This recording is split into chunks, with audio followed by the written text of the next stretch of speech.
So investment timing option. A project can be delayed until more information about demand or costs can be obtained. The option to determine when various actions with respect to a given project are taken.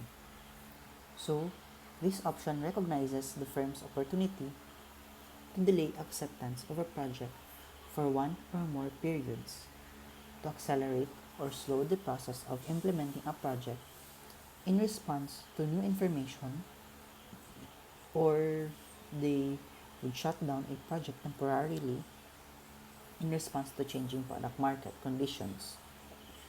In the case of other types of options, the explicit recognition of timing opportunities can improve the NPV of a project that fails to recognize this option in an investment decision. So again, we have this sample problem. So Digital Incorporated is considering a production of new cell phone. The project would require an investment of $20 million. If the phone were well received, then the project would produce cash flows of $10 million a year for 3 years. But if the market did not like the product, then the cash flows would be only $5 million per year. There is a 50% probability of both good and bad market conditions. Digital could delay the project for a year while it conducts a test to determine if demand would be strong or weak. The delay would not affect either of the project's cost or its cash flows. Digital's WACC is 10%. What action would you recommend?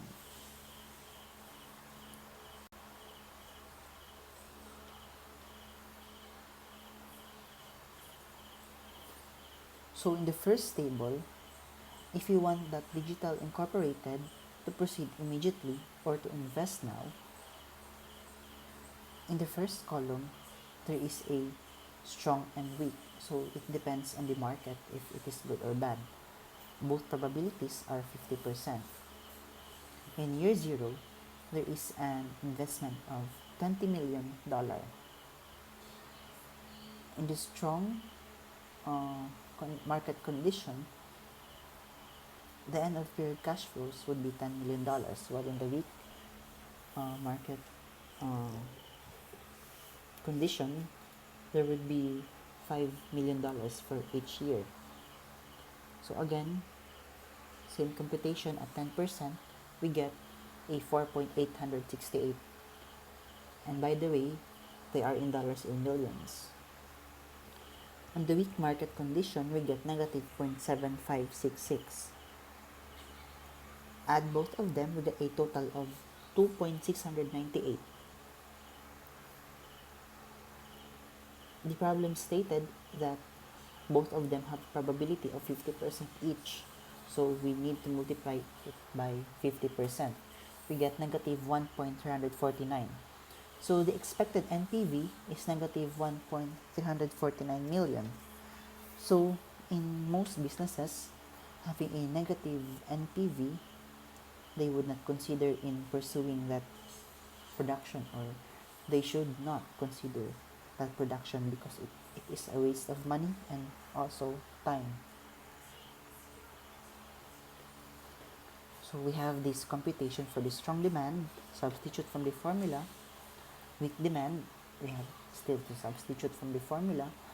And to get the NPV, we get to add both of them. So we get negative 1.349.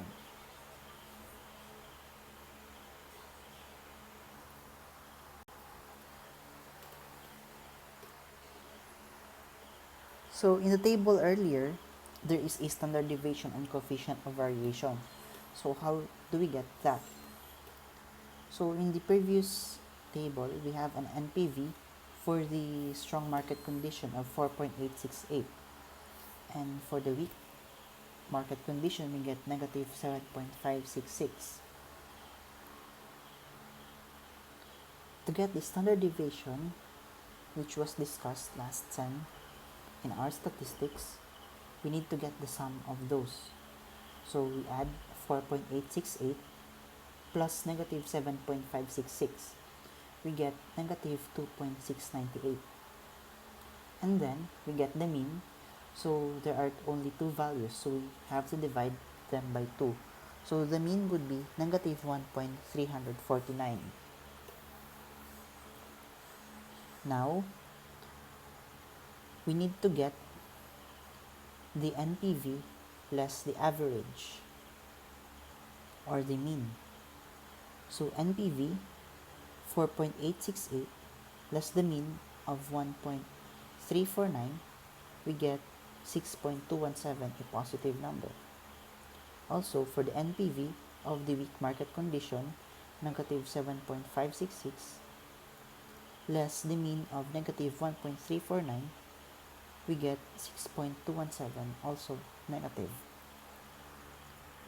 And then we need to raise both of them to 2 to ignore negative numbers.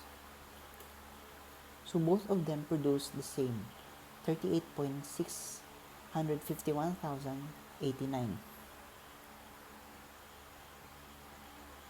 After that, we need to get the total variance. We both add 38,651,089 plus 38,651,089. We get 77,302,178. After the total variance, we need to get the mean variance, which means that they are only two numbers, two values, so we need to divide them by 2. So we get 38,651,089. The standard deviation, we need to square root the 38,651,089. We get 6.217. Next is the coefficient of variation. The coefficient of variation is equals to standard deviation over the expected net present value.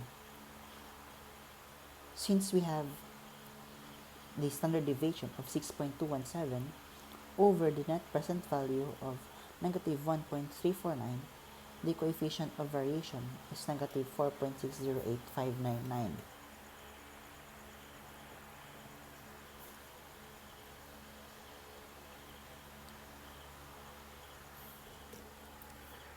Next is if they would delay decision, but it would not affect both of them. So if Digital Incorporated would delay decision of the production of new cell phone,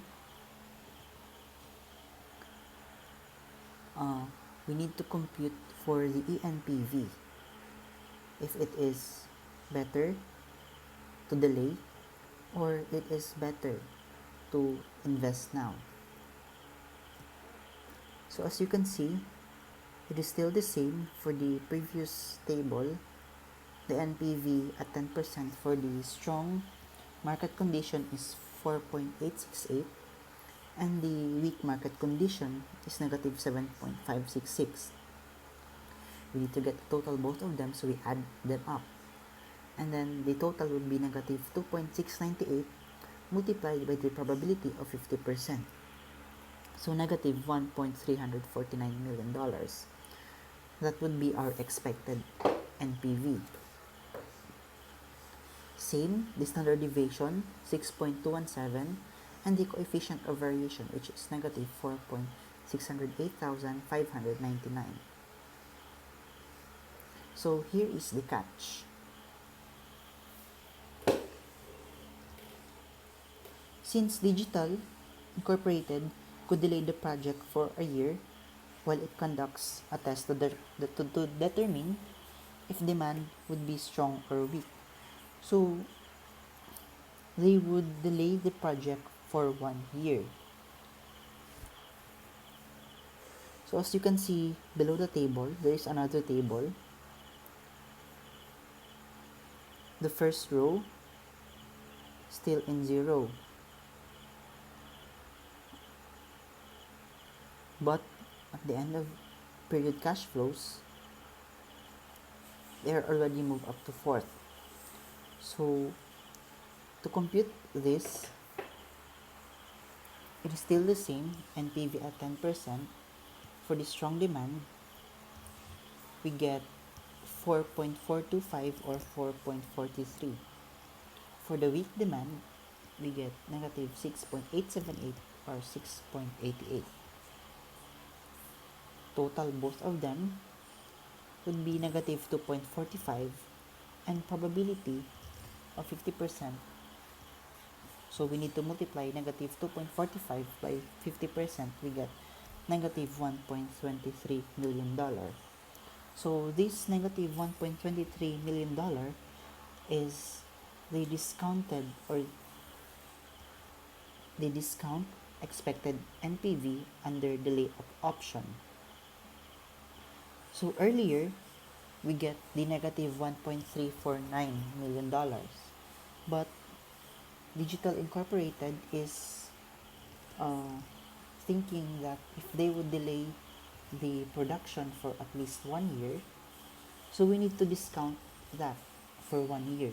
So instead of negative 1.349 million, we now get negative 1.23 million. So earlier, we also get a negative NPV, and now we also get negative NPV. So what would be the final decision?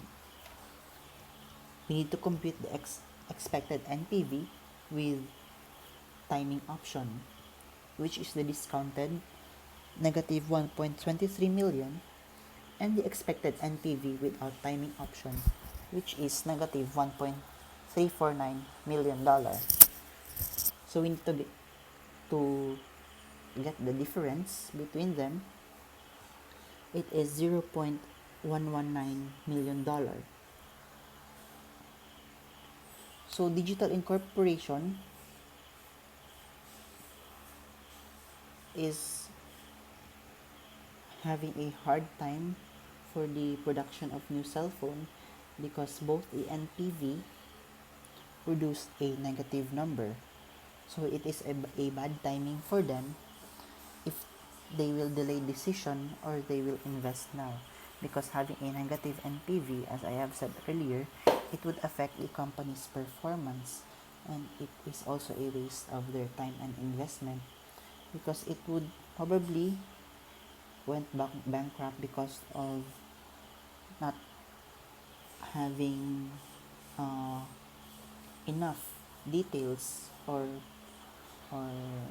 computations which should they use. So if they will delay decision, they will